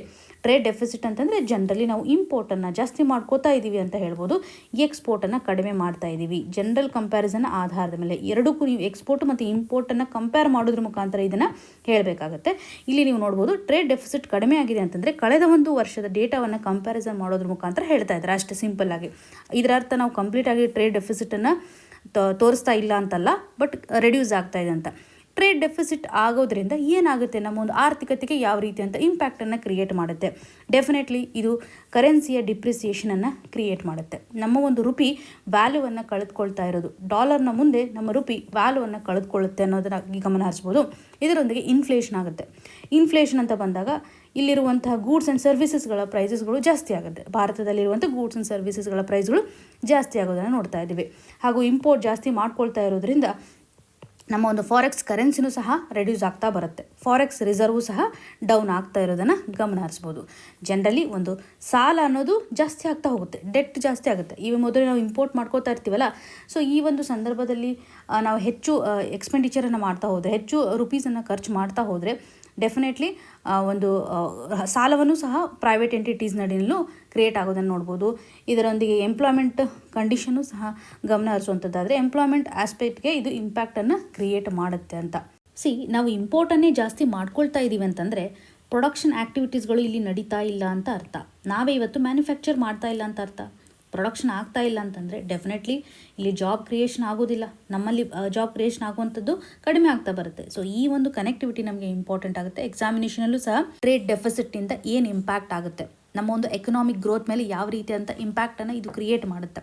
ಬ್ಯಾಲೆನ್ಸ್ ಆಫ್ ಪೇಮೆಂಟ್ಗೆ ಸಂಬಂಧಪಟ್ಟಂತೆ ಅದರಲ್ಲೂ ಕರೆಂಟ್ ಅಕೌಂಟ್ ಡೆಫಿಸಿಟನ್ನು ನಾವು ಐಡೆಂಟಿಫೈ ಮಾಡುವಂಥ ಸಂದರ್ಭದಲ್ಲಿ ಟ್ರೇಡ್ನ ಒಂದು ಕಾಂಟ್ರಿಬ್ಯೂಷನ್ನು ತುಂಬ ಇಂಪಾರ್ಟೆಂಟ್. ಈ ರೀತಿಯಾಗಿ ನಾವು ಇಂಟರ್ಲಿಂಕ್ ಮಾಡ್ಬೋದು. ಪ್ರಸ್ತುತವಾಗಿರ್ತಕ್ಕಂಥ ಒಂದು ಡೇಟಾನ ಆಧಾರದ ಮೇಲೆ ಕೆಲವೊಂದಿಷ್ಟು ಬೇಸಿಕ್ಗೆ ಸಂಬಂಧಿಸಿದಂಥ ಕ್ಲಾರಿಫಿಕೇಷನ್ಸನ್ನು ನಾವಿಲ್ಲಿ ತೆಗೆದುಕೊಳ್ಬೋದು. ಇನ್ನು ಮುಂದಿನದಾಗಿ unemployment rate dips to 4.7% in November periodic labour force survey. November ಮಂತಲ್ಲಿರುವಂಥ ಈ ಒಂದು survey person with aged 15 years or above 15 years, so ಇವರಿಗೆ ಸಂಬಂಧಪಟ್ಟಂಥ ಒಂದು ಸರ್ವೆ ನಮ್ಗೆ ಹೇಳ್ತಾ ಇದೆ. ಪರ್ಟಿಕ್ಯುಲರ್ಲಿ ಅನ್ಎಂಪ್ಲಾಯ್ಮೆಂಟ್ ರೇಟ್ ಎಷ್ಟು ಮಟ್ಟಿಗೆ ಡೌನ್ ಆಗಿದೆ, 4.7% ಅಷ್ಟು ಕಡಿಮೆ ಆಗಿರೋದನ್ನು ನಾವು ನೋಡ್ತಾ ಇದ್ವಿ. ಏಪ್ರಿಲ್ ಮಂತ್ ಕಂಪೇರ್ ಮಾಡಿದರೆ ತುಂಬ ಲೋವೆಸ್ಟ್ ಅಂತಲೇ ಹೇಳ್ಬೋದು. ಏಪ್ರಿಲ್ ಮಂತಲ್ಲಿ 5.1% ಇರುವಂಥದ್ದು ಇವಾಗ 4.7% ಆಗಿದೆ ಅಂತ. ಪಿರಿಯಾಡಿಕ್ ಲೇಬರ್ ಫೋರ್ಸ್ ಸರ್ವೆಗೆ ಸಂಬಂಧಪಟ್ಟಂತೆ ಆಸ್ಪೆಕ್ಟನ್ನು ನಾವು ಮೇನ್ಸಲ್ಲಿ ಆನ್ಸರ್ನ ಬರೆಯುವಾಗ ಯೂಸ್ ಮಾಡ್ಕೋಬೋದಲ್ವಾ. ಇದರೊಂದಿಗೆ ಪ್ರಿಲಿಮ್ಸಲ್ಲೂ ಸಹ ಕ್ವಶನ್ಸನ್ನು ಕೇಳಿರುವಂಥ ಸಾಧ್ಯತೆ ಇರುತ್ತೆ. ಇಂಪಾರ್ಟೆನ್ಸ್ ಏನಿದೆ ಅನ್ನೋದರ ಆಧಾರದ ಮೇಲೆ ಆನ್ಸರಲ್ಲಿ ನೀವು GS ಪೇಪರ್ 3ಗೆ ಸಂಬಂಧಿಸಿದಂತೆ ಎಂಪ್ಲಾಯ್ಮೆಂಟ್ ಅಥವಾ ಎಂಪ್ಲಾಯ್ಮೆಂಟ್ ರಿಲೇಟೆಡ್ ಇರುವಂಥ ಇಶ್ಯೂಸನ್ನು ಅಡ್ರೆಸ್ ಮಾಡುವಾಗ ಒಂದು ಫ್ಯಾಕ್ಟನ್ನು ಮೆನ್ಷನ್ ಮಾಡಲೇಬೇಕಾಗುತ್ತೆ. ಆವಾಗ ನೀವು ಯೂಸ್ ಮಾಡ್ಕೋಬೋದು ಟ್ರೆಂಡ್ ಯಾವ ರೀತಿಯಾಗಿದೆ ಅಂತ. ಇವಾಗ ನೋಡಿ, ಪ್ರಸ್ತುತವಾಗಿ ಒಂದು ಮಂತ್ಲಿ ಎಸ್ಟಿಮೇಷನ್ಸನ್ನು ಪ್ರೊವೈಡ್ ಮಾಡ್ತಾರೆ. ಸೊ ಇದರಿಂದ ನಮ್ಗೆ ಗೊತ್ತಾಗುತ್ತೆ ಒಂದು ಕ್ವಾಲಿಟಿ ಎಂಪ್ಲಾಯ್ಮೆಂಟ್ ಯಾವ ರೀತಿಯಾಗಿದೆ ಅಥವಾ ಅಂಡರ್ ಎಂಪ್ಲಾಯ್ಮೆಂಟ್ ಕಂಡೀಷನ್ಸ್ ಇದೆನಾ, ಇನ್ಫಾರ್ಮಲ್ ಜಾಬ್ಸ್ಗಳು ಎಷ್ಟು ಮಟ್ಟಿಗೆ ಡಾಮಿನೇಷನ್ಸನ್ನು ಮಾಡ್ತಾ ಇದೆ, ಲೇಬರ್ನ ಒಂದು ಪಾರ್ಟಿಸಿಪೇಷನ್ ಎಷ್ಟು ಮಟ್ಟಿಗಿದೆ, ಲೇಬರ್ ಫೋರ್ಸ್ ಪಾರ್ಟಿಸಿಪೇಷನ್ ಒಂದು ಟ್ರೆಂಡ್ ಅಂತಲೇ ಹೇಳ್ಬೋದು. ಸೊ ಪರ್ಟಿಕ್ಯುಲರ್ಲಿ GS ಪೇಪರ್ 3ನಲ್ಲಿ ಬಹುಮುಖ್ಯವಾಗಿ ನಮಗಿದು ಬೆನಿಫಿಟನ್ನು ತೋರಿಸುತ್ತೆ. ಸೊ ನೀವಿಲ್ಲಿ ಪಿರಿಯಾಡಿಕ್ ಲೇಬರ್ ಫೋರ್ಸ್ ಸರ್ವೆಗೆ ಸಂಬಂಧಪಟ್ಟಂತೆ ನೋಡುವಂಥದ್ದಾದರೆ ಸೊ ಭಾರತದಲ್ಲಿ ಒಂದು ಅಫಿಷಿಯಲ್ ಡೇಟಾ ಅಂತಲೇ ಅನ್ಸ್ಕೊಳ್ಳುತ್ತೆ, ಸರ್ವೆ ಅಂತಲೇ ಇದು ಅನ್ಸ್ಕೊಳ್ಳುತ್ತೆ. ಲೇಬರ್ ಫೋರ್ಸ್ಗೆ ಸಂಬಂಧಪಟ್ಟಂತೆ ಒಂದು ಅಫಿಷಿಯಲ್, ಇದನ್ನು ಯಾರು ರಿಲೀಸ್ ಮಾಡ್ತಾರೆ ಅಂದರೆ national statistical office under ministry of statistics and programme implementation. So ಇದು ವೆರಿ ಇಂಪಾರ್ಟೆಂಟ್ ಅಂತಲೇ ಹೇಳ್ಬೋದು. 2017 ಹಾಗೂ 18ರಲ್ಲಿ ಲಾಂಚ್ ಮಾಡಿರೋದಾಗಿ ನಾವು ಇದನ್ನು ಗಮನ ಹರಿಸ್ಬೋದು. ಇದರ ಆಬ್ಜೆಕ್ಟಿವ್ ಏನಿದೆ ಅಂತಂದರೆ ಎಂಪ್ಲಾಯ್ಮೆಂಟ್ ಕಂಡೀಷನ್ ಎಷ್ಟು ಮಟ್ಟಿಗಿದೆ, ಸೊ ಅನ್ಎಂಪ್ಲಾಯ್ಮೆಂಟ್ ರೇಟ್ ಎಷ್ಟು ಮಟ್ಟಿಗಿದೆ, ಲೇಬರ್ ಫೋರ್ಸ್ ಪಾರ್ಟಿಸಿಪೇಷನ್ ಎಷ್ಟು ಮಟ್ಟಿಗಿದೆ ಅಂತ ಐಡೆಂಟಿಫೈ ಮಾಡೋದ್ರಲ್ಲಿ. ಲೇಬರ್ ಫೋರ್ಸ್ನ ಒಂದು ಇಂಡಿಕೇಟರ್ ತುಂಬ ಇಂಪಾರ್ಟೆಂಟ್ ಅಲ್ಲ. ಪಾಲಿಸಿ ಮಾಡುವಂಥ ಸಂದರ್ಭದಲ್ಲಿ ಯಾವ ಸೆಕ್ಟ್ರಲ್ಲಿ ಎಷ್ಟು ಮಟ್ಟಿಗೆ ಜಾಬ್ ಕ್ರಿಯೇಷನ್ ಆಗ್ತಾಯಿದೆ ಇವುಗಳನ್ನೆಲ್ಲ ಅನಲೈಸ್ ಮಾಡಲಿಕ್ಕೆ ಇದು ಸಹಕಾರಿಯಾಗುತ್ತೆ ಅಂತಲೇ ಹೇಳ್ಬೋದು. ಸೊ ಪರ್ಟಿಕ್ಯುಲರ್ಲಿ ಒಂದು ಇಂಡಿಕೇಟರ್ನ ಆಧಾರದ ಮೇಲೆ ಅನ್ಎಂಪ್ಲಾಯ್ಮೆಂಟ್ ರೇಟನ್ನು ನಾವು ಐಡೆಂಟಿಫೈ ಮಾಡ್ತಕ್ಕಂಥ ಸಂದರ್ಭದಲ್ಲಿ ಎಷ್ಟು ಜನ ಇವಾಗ ವರ್ಕ್ ಫೋರ್ಸಲ್ಲಿ ಇಲ್ಲ, ಲೇಬರ್ ಫೋರ್ಸ್ ನಡಿನಲ್ಲಿ ಇಲ್ಲ ಅಂತಂದರೆ ಅನ್ಎಂಪ್ಲಾಯ್ಮೆಂಟ್ ಕಂಡೀಷನ್ ಇದೆ, ಎಷ್ಟು ಜನ ಇವತ್ತು ಜಾಬ್ಗೋಸ್ಕರ ವೇಟ್ ಮಾಡ್ತಾ ಇದ್ದಾರೆ ಅಂತ ಐಡೆಂಟಿಫೈ ಮಾಡ್ಬೋದು. ಲೇಬರ್ ಫೋರ್ಸ್ ಪಾರ್ಟಿಸಿಪೇಷನ್ ನಡಿನಲ್ಲೂ ನಮ್ಮ ಒಂದು ಪಾಪ್ಯುಲೇಷನಲ್ಲಿ ಎಷ್ಟು ಜನ ಇವಾಗ ಕೆಲಸವನ್ನು ಮಾಡ್ತಾ ಇದ್ದಾರೆ ಅಥವಾ ವರ್ಕನ್ನು ಮಾಡಲಿಕ್ಕೆ ಮುಂದಾಗ್ತಾ ಇರೋದನ್ನು ನೋಡ್ತಾ ಇದ್ದೀವಿ. So labour force participation rate ಎಷ್ಟು ಮಟ್ಟಿಗಿದೆ ಅಂತ ಐಡೆಂಟಿಫೈ ಮಾಡ್ಕೊಳ್ಳಿಕ್ಕೂ ಸಹ ಇದು ಸಹಕಾರಿಯಾಗುತ್ತೆ ಅಂತಲೇ ಗಮನ ಹರಿಸ್ಬೋದು. ವರ್ಕರ್ ಪಾಪ್ಯುಲೇಷನ್ ಎಷ್ಟಿದೆ ಅಂತಲೂ ಆಟೋಮೆಟಿಕ್ಲಿ ನಾವು ಐಡೆಂಟಿಫೈ ಮಾಡ್ಬೋದಲ್ಲ. ಟೋಟಲ್ ಪಾಪ್ಯುಲೇಷನ್ ಅಡಿಯಲ್ಲಿ ಎಷ್ಟು ಜನ ಕೆಲಸವನ್ನು ಮಾಡ್ತಾ ಇದ್ದಾರೆ ಅಂತ ನಾವು ಐಡೆಂಟಿಫೈ ಮಾಡಲಿಕ್ಕೆ ಇದು ಸಹಕಾರಿಯಾಗುತ್ತೆ. ಜನರಲಿ ಇಲ್ಲಿ ಏನು ಮಾಡ್ತಾರೆ ಅಂದರೆ ಒಂದು 3 ಕ್ರೈಟೇರಿಯಾ ಆಧಾರದ ಮೇಲೆ ಅಂದರೆ 3 ರೀತಿಯಾದಂಥ ಒಂದು ಸ್ಟೇಟಸನ್ನು ಪ್ರೊವೈಡ್ ಮಾಡ್ತಾರೆ 3 ಹಂತದಲ್ಲಿ. ಒಂದು ಯೂಜುವಲ್ ಸ್ಟೇಟಸ್ ಅಂತ ಹೇಳ್ಬೋದು. ಇಲ್ಲಿ 365 ದಿನಕ್ಕೆ ಎಷ್ಟರ ಮಟ್ಟಿಗೆ ವರ್ಕನ್ನು ಮಾಡ್ತಾ ಇದ್ದಾರೆ. ಲಾಂಗ್ ಟರ್ಮ್ ಎಂಪ್ಲಾಯ್ಮೆಂಟ್ ಪಿಕ್ಚರನ್ನು ಇದು ನಮಗೆ ಪ್ರೊವೈಡ್ ಮಾಡುತ್ತೆ. 365 ದಿನಗಳಲ್ಲಿ ಅವರ ಒಂದು ಎಂಪ್ಲಾಯ್ಮೆಂಟ್ ಸ್ಟೇಟಸ್ ಏನಿದೆ ಅಂತ ಐಡೆಂಟಿಫೈ ಮಾಡುವಂಥದ್ದು. ಹಾಗೂ ವೀಕ್ಲಿ ಸ್ಟೇಟಸ್ನ ಆಧಾರದ ಮೇಲೆ ಒಂದು ವಾರದಲ್ಲಿ ಎಷ್ಟರ ಮಟ್ಟಿಗೆ ಕೆಲಸವನ್ನು ಮಾಡ್ತಾ ಇದ್ದಾರೆ 7 ದಿನಗಳ ಒಂದು ಆಧಾರದ ಮೇಲೆ ಇದು ಶಾರ್ಟ್ ಟರ್ಮಲ್ಲಿ ನಮಗೆ ಒಂದು ಎಂಪ್ಲಾಯ್ಮೆಂಟ್ ಪಿಕ್ಚರನ್ನು ಪ್ರೊವೈಡ್ ಮಾಡುತ್ತೆ. ಹಾಗೂ ಕರೆಂಟ್ ಡೈಲಿ ಸ್ಟೇಟಸ್ ನಡಿನಲ್ಲಿ ಡೈಲಿ ಆಧಾರದ ಮೇಲೆ ಒಂದು ದಿನಕ್ಕೆ ಎಷ್ಟರ ಮಟ್ಟಿಗೆ ಕೆಲಸವನ್ನು ಮಾಡ್ತಾ ಇದ್ದಾರೆ, ಎಂಪ್ಲಾಯ್ಮೆಂಟ್ ಸ್ಟೇಟಸ್ ಡೈಲಿ ಬೇಸ್ ಮೇಲೆ ಎಷ್ಟಿದೆ ಅಂತ ಮೊದಲ 2 ಹಂತಗಳನ್ನು ಜನರಲಿ ಮೇಜರ್ಮೆಂಟ್ ಮಾಡಲಿಕ್ಕೆ ಯೂಸ್ ಮಾಡ್ತಾರೆ. ಡೈಲಿ ಬೇಸಿಸ್ ಮೇಲೆ ತುಂಬ ಕಡಿಮೆ ಅಂತಲೇ ಗಮನ ಹರಿಸ್ಬೋದು. ಸೊ ಫ್ರೀಕ್ವೆಂಟ್ಲಿ ಇವಾಗ ಆ್ಯನ್ಯುವಲ್ ಬೇಸಿಸ್ನ ಮೇಲೆ ಒಂದು ಎಸ್ಟಿಮೇಷನ್ಸನ್ನು ಮಾಡ್ತಾ ಇರ್ತಾರಲ್ಲ, ಆವಾಗ ರೂರಲ್ ಏರಿಯಾದಲ್ಲಿ ಎಷ್ಟು ಮಟ್ಟಿಗಿದೆ, ಅರ್ಬನ್ ಏರಿಯಾದಲ್ಲಿ ಎಷ್ಟು ಮಟ್ಟಿಗಿದೆ ಅಂತ ಡೀಟೇಲ್ಡ್ ಆಗಿ ಹೇಳ್ತಾರೆ. ಕಾಂಪ್ರಿಹೆನ್ಸಿವ್ ಆಗಿ ಅರ್ಬನ್ ಮತ್ತು ರೂರಲ್ ಏರಿಯಾದಲ್ಲಿ ಟೋಟಲ್ ಆಗಿ ಎಷ್ಟು ಎಂಪ್ಲಾಯ್ಮೆಂಟ್ ಅಥವಾ ಅನ್ಎಂಪ್ಲಾಯ್ಮೆಂಟ್ ರೇಟ್ ಇದೆ ಅನ್ನುವಂಥದ್ದನ್ನು ಐಡೆಂಟಿಫೈ ಮಾಡುವಂಥದ್ದಾಗಲಿ ಮಂತ್ಲಿ ಇಂಡಿಕೇಟರ್ಸನ್ನು ಸಹ ಪ್ರೊವೈಡ್ ಮಾಡುವಂಥದ್ದಾಗಿ ನಾವು ಗಮನ ಹರಿಸ್ಬೋದು. ಸೊ ಇವಾಗ ಕೊಡ್ತಾ ಇರುವಂತಂದರೆ 15 ವರ್ಷ ಅಥವಾ 15 ವರ್ಷಕ್ಕಿಂತ ಜಾಸ್ತಿ ಇರುವಂಥ ಒಂದು ಪಾಪ್ಯುಲೇಷನ್ಗೆ ಸಂಬಂಧಪಟ್ಟಂತೆ ಎಷ್ಟರ ಮಟ್ಟಿಗೆ ಅನ್ಎಂಪ್ಲಾಯ್ಮೆಂಟ್ ರೇಟ್ ಇದೆ ಅಂತ. ಸೊ ಈ ಒಂದು ಇನ್ಸ್ಟಿಟ್ಯೂಷನಲ್ ಫ್ರೇಮ್ವರ್ಕ್ ಏನಿದೆಲ್ಲ ವೆರಿ ಇಂಪಾರ್ಟೆಂಟ್. ಬಿಕಾಸ್ ಇಂಟರ್ನ್ಯಾಷನಲ್ ಲೆವೆಲಲ್ಲಿರುವಂತಹ ಇಂಟರ್ನ್ಯಾಷನಲ್ ಸ್ಟ್ಯಾಂಡರ್ಡ್ಸ್ ಏನಿದೆಯಲ್ಲ ILOಗೆ ಸಂಬಂಧಪಟ್ಟಂತೆ ಭಾರತ ಒಂದು ಸರಿಯಾದಂಥ ಸ್ಟ್ಯಾಟಿಸ್ಟಿಕ್ಸನ್ನು ಪ್ರೊವೈಡ್ ಮಾಡಲಿಕ್ಕೆ ಮುಂದಾಗ್ತಾ ಇದೆ ಅಂತ ಹೇಳ್ಬೋದು. ಸೊ ಇದರ ಇಂಪಾರ್ಟೆನ್ಸ್ ಇಷ್ಟೇ. ನಮ್ಗೆ ಗೊತ್ತಾಗುತ್ತೆ ಯಾವ ರೀತಿಯಾಗಿ ಒಂದು ಜಾಬ್ ಕ್ರಿಯೇಷನ್ ಟ್ರೆಂಡ್ ನಮ್ಮ ದೇಶದಲ್ಲಿದೆ, ಡೆಮೋಗ್ರಫಿ ಡೆಮೋಗ್ರಫಿಕ್ ಡಿವಿಡೆಂಟ್ನ ಒಂದು ಕಂಟೆಕ್ಸ್ಟ್ ಆಗಿರ್ಬೋದು, ಇನ್ಫಾರ್ಮಲ್ ಸೆಕ್ಟರ್ನ ಒಂದು ಡೈನಾಮಿಕ್ಸ್ ಯಾವ ರೀತಿ ಆಗಿದೆ ಅಂತ ಆಗಿರ್ಬೋದು. ಇವಾಗ ಒಂದು ಸೆಕ್ಟರಲ್ಲಿ ಸರಿಯಾದ ಜಾಬ್ ಕ್ರಿಯೇಷನ್ ಆಗ್ತಾ ಇಲ್ಲ ಅಂತಂದರೆ ನಾವು ಬಜೆಟ್ ಅಲೋಕೇಶನ್ ಮಾಡುವಂಥ ಸಂದರ್ಭದಲ್ಲಿ, ಪಾಲಿಸಿ ಲೆವೆಲಲ್ಲಿ ಬದಲಾವಣೆ ಮಾಡುವಂಥ ಸಂದರ್ಭದಲ್ಲಿ ಸಮ್ಟೈಮ್ಸ್ ಇವಾಗ ಸಾಕಷ್ಟು ಜನ ಜಾಬ್ಗೋಸ್ಕರ ಸೀಕ್ ಮಾಡುವಂಥದ್ದು ಅಥವಾ ಮಾಡಲಿಕ್ಕೆ ವಿಲ್ಲಿಂಗ್ನೆಸ್ಸನ್ನು ತೋರಿಸ್ತಾ ಇದ್ದಾರೆ. ಅವ್ರಿಗೇನು ನಾವು ಪ್ರೊವೈಡ್ ಮಾಡಬೇಕಾಗುತ್ತೆ? ಸ್ಕಿಲ್ ಸೆಟ್ಟನ್ನು ಪ್ರೊವೈಡ್ ಮಾಡಬೇಕಾಗುತ್ತೆ. ಒಂದು ಇಂಡಸ್ಟ್ರಿಯಲ್ಲಿ ಇರ್ತಕ್ಕಂಥ ಒಂದು ಸ್ಕಿಲ್ ಸೆಟ್ನ ಡಿಮ್ಯಾಂಡನ್ನು ಫುಲ್ಫಿಲ್ ಮಾಡಬೇಕು ಅಂತಂದರೆ skilled youth very very important. ಹಾಗಾಗಿನೂ ಸಹ ಸರ್ಕಾರ ಯೋಜನೆಗಳನ್ನು ತರುತ್ತೆ. ಇವಾಗ ಕೆಲವೊಂದಿಷ್ಟು ಎಂಪ್ಲಾಯ್ಮೆಂಟ್ ಲಿಂಕ್ಡ್ ಇನ್ಸೆಂಟಿವ್ ಸ್ಕೀಮ್ಸನ್ನು ತರ್ತಾರಲ್ವಾ, ಸೊ ಇದನ್ನು ಸಹ ಸಾಕಷ್ಟು ಎಂಪ್ಲಾಯ್ಮೆಂಟ್ ಅಪರ್ಚುನಿಟಿನ ಕ್ರಿಯೇಟ್ ಮಾಡುತ್ತೆ ಅಂತ ರೀಸೆಂಟಾಗಿ ನಾವು ಸ್ಟಡಿ ಮಾಡಿದ್ವಿ. ಸೊ ಅದನ್ನು ಸಹ ನಾವು ಇಲ್ಲಿ ಕನೆಕ್ಟ್ ಮಾಡ್ಬೋದು. ಕ್ವಾಲಿಟಿ ವೈಸ್ ಎಂಪ್ಲಾಯ್ಮೆಂಟ್ನ ಕಂಡೀಷನ್ ಆಗಿರ್ಬೋದು, ವೇಜಸಲ್ಲಿ ಏನು ಪ್ರಾಬ್ಲಮ್ಸ್ಗಳಿದ್ದಾವೆ, ಜಾಬ್ ಸೆಕ್ಯೂರಿಟಿ ಸಿಕ್ಕುತ್ತೋ ಇಲ್ವೋ, ಯಾಕೆ ಜಾಬ್ಗಳು ಕಡಿಮೆ ಆಗ್ತಾ ಇದೆ, ಇವುಗಳೆಲ್ಲವನ್ನು ಅನಲೈಸ್ ಮಾಡಲಿಕ್ಕೆ ಇದು ಸರಿಯಾದಂಥ ಒಂದು ಡೇಟಾ ಅಂತಲೇ ಗಮನ ಹರಿಸ್ಬೋದು. ಸೊ ಈ ಒಂದು ಡೇಟಾನ ಮುಖಾಂತರ ನಾವು ಐಡೆಂಟಿಫೈ ಮಾಡ್ಬೋದು ನಮ್ಮ ದೇಶದಲ್ಲಿ ಎಂಪ್ಲಾಯ್ಮೆಂಟ್ ಹಾಗೂ ಅನ್ಎಂಪ್ಲಾಯ್ಮೆಂಟ್ನ ಸ್ಥಿತಿಗತಿಗಳು ಯಾವ ರೀತಿಯಾಗಿದೆ ಅಂತ.